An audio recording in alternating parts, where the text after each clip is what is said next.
নেমন্তন্নের চিঠি পেয়ে এতটাই এক্সাইটেড হয়ে গেছে, কে নিমন্ত্রিত আর কে নিমন্ত্রিত নয় সেটাই ভুলে গেছে। তুমি চুপ করো তো, সবটাতে বাড়াবাড়ি তোমার।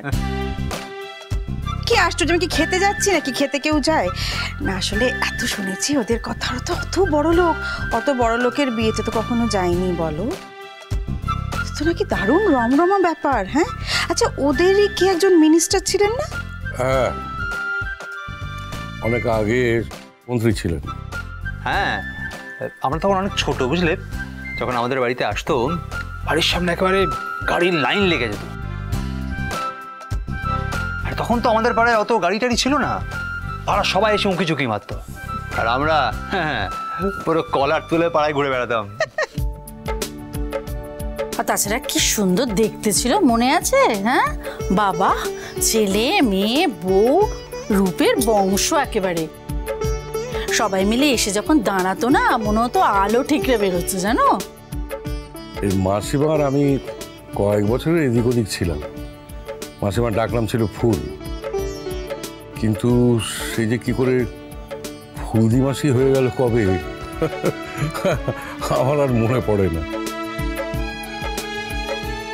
আরে মনে থাকবে না কেন, ফুলদি মাসির বোনরা ফুলদিকে ফুলদি মাসি বলতো, সেই থেকে আমরাও ওই ফুলদি মাসি।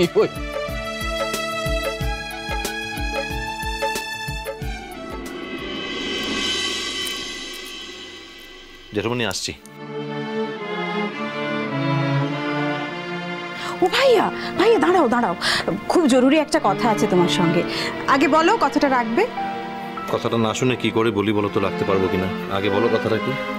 সাজবা দিদি এমন কিচ্ছু বলবে না তোকে যেটা তুই রাখতে পারবি না, এইটুকু ভরসা তোর নেই? ফুলদি মাসির নাতির বিয়ে ধানবাদে, যাবি নাকি? সাজবাতির তো খুব যাবার ইচ্ছে। প্লিজ প্লিজ প্লিজ চলো না, চলো না। না, কোথায় যাচ্ছে লিস্টে আমি নেই নাকি? You are most welcome doctor Ghosh. আসলে আমাদের একটা বিয়ে বাড়ির নেমন্তন্ন এসছে, তাই ভাবছিলাম যদি সবাই মিলে যাওয়া যায়। ও জেঠুমনি, জেঠুমনি চলো না, চলো না প্লিজ। সাজবাতি, আমরা হংকংয়ে কবে যেন গিয়েছিলাম? উফ বাবা, সেই হংকং ধরে আর কতদিন বসে থাকবে বলো তো? অনেক দিন হয়ে গেছে হংকং থেকে ফিরে এসেছি।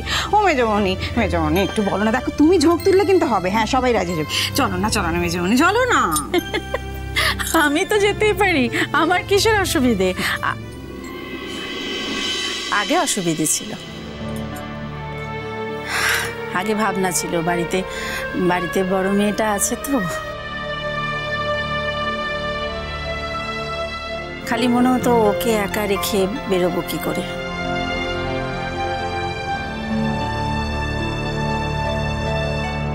তাই অর্ধেক অনুষ্ঠানে যাওয়াই হতো না। আমরা মানে আমি আর দিদি ভাই সবসময় বাড়ি আগলে বসে থাকতাম। এখন তো আর সে চিন্তা নেই, মেয়ে নিজেই নিজের ব্যবস্থা করে নিয়েছে না। খাইয়ে পড়িয়ে বড় করেছিলাম না, ব্যাস মানুষ হয়ে গেছে, পাখনা গজিয়ে গেছে, তাই নিজেই নিজের যাওয়ার ব্যবস্থা করে নিয়েছে। মেজ বৌদি, একটা কথা না বলে পাচ্ছি না। আপনাদের মেয়েকে বাড়ি থেকে চলে যাওয়ার পথটা কিন্তু আপনারাই তৈরি করে দিয়েছেন।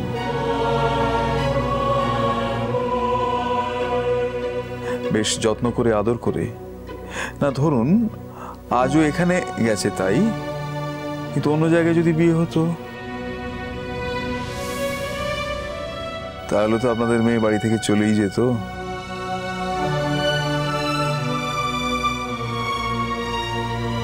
দুটো কি আর এক হলো নতুন ঠর্প? দুটো জিনিস এক নয়, সেটা তোমরা বুঝবে না, সেটা শুধু আমরাই বুঝতে পারি।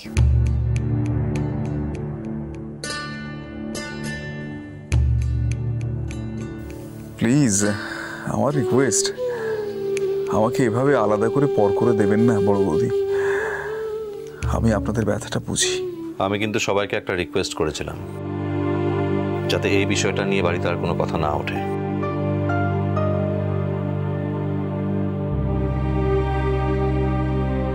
এত বড় খবরটা উহাদেরকে দেবক? মু কিছু বললে তো ওরা এখন মুখটা ঘুরাইন দেয়। কিন্তু তাও মোমোর কর্তব্যটা করা উচিত। তা বাদে মোমোর জায়গাটাতে ঠিকটো থাকতে চাই। সত্যি মাঝখান থেকে একটা অন্য কথা হচ্ছিল, সেই কথাখানায় চাপা পড়ে গেল। ভাইয়া তাহলে তুমি যাচ্ছ না, তাই তো? সাজবা দিদি আমাকে হয়তো কদিনের জন্য একটু বাইরে যেতে হতে পারে কাজের জন্য। তাছাড়া বিয়ে বাড়িতে গিয়ে আনন্দ করার আমার কোনো ইচ্ছে নেই এখন। সরি সাজবা দিদি, তোমার কথাটা রাখতে পারলে ভালো লাগতো।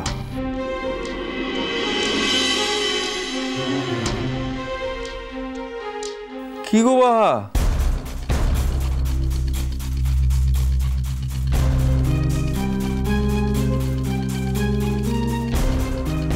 এ কি কথা? এইখানে একা একা এরকম চুপি চুপি মন মরা হয়ে দাঁড়িয়ে কেন? তুমি ওখানে ভাবে দাঁড়িয়ে থাকবে কেন? আরে বাবা, তুমি কারোর সঙ্গে কথা বলছো না, কোনো কথায় যোগ দিচ্ছ না, কি হলো তোমার? না না না, এরকম দেখতে একদম ভালো লাগে না। প্লিজ, আমরা একটা ছাদের তলায় আমরা সবাই বাস করি, এখানে এরকম ব্যবহার করলে চলে? তাছাড়া তুমি কথা না বললে মনে হয় যেন বাড়ির প্রাণ প্রতিষ্ঠাই হয়নি। তোমার কথা আমি ভীষণ মিস করি, এবং আমার ধারণা এই বাড়ির সবাই মিস করে। আমি মুখে বলি, তারা কেউ মুখে বলছে না। ডক্টর ঘোষ, ওর হয়তো আপনার সঙ্গে কথা বলতে অসুবিধা হবে না, কারণ আপনি একজন নাম ডাকওয়ালা বিজ্ঞানী। কিন্তু আমরা তো ওরকম স্ট্যান্ডার্ডের মধ্যে পড়ি না যে আমাদের সঙ্গে কথা বলবে। আমাদের সেরকম রিমার্কেবল রেজাল্টও নেই, বিলিতি শিক্ষাও নেই। তাই আমাদের সঙ্গে বা কথা বলবে কেন? প্লিজ, কেন মেয়েটাকে শুধু শুধু এভাবে কষ্ট দিচ্ছ? ও এমন কি করেছে বলো তো? বুঝতে তো পারছি এই ঘরতে মুখে আর কেউ সহ্যটা করতে পারছে না। তো ঠিকই বলেছিস বিজ্ঞানী বাবু, এমন ভাবে তো এই ঘরটাতে থাকা যায় লালা। আর মোর মরদটা মুখে বলেটাও দিয়েছিল যে এবার থেকে লিজের পত্র লিজেকে বেছে নিতে। তার লিগে হয়তো উপরওয়ালা মোর কথাটা শোনাচ্ছে।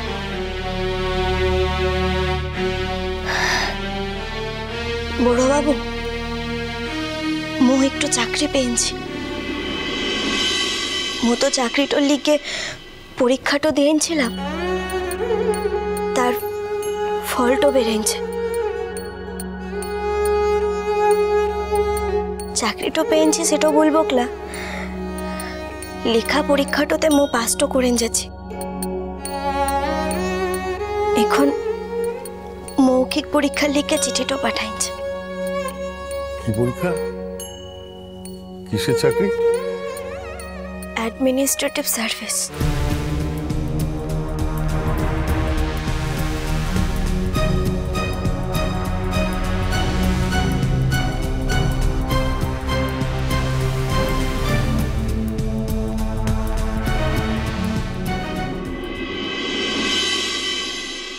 মই এতটা পথ যখন যেতেটা পেরেছি, বাকি পথটাও যেতেটা পারবো, আর মুখে পারতেটাই হবে। বাহ, বড় চাকরি, বাড়ি, গাড়ি, কাজের লোক, মোটা টাকার মাইনে, বিভিন্ন ফেসিলিটি, আর কি চাই?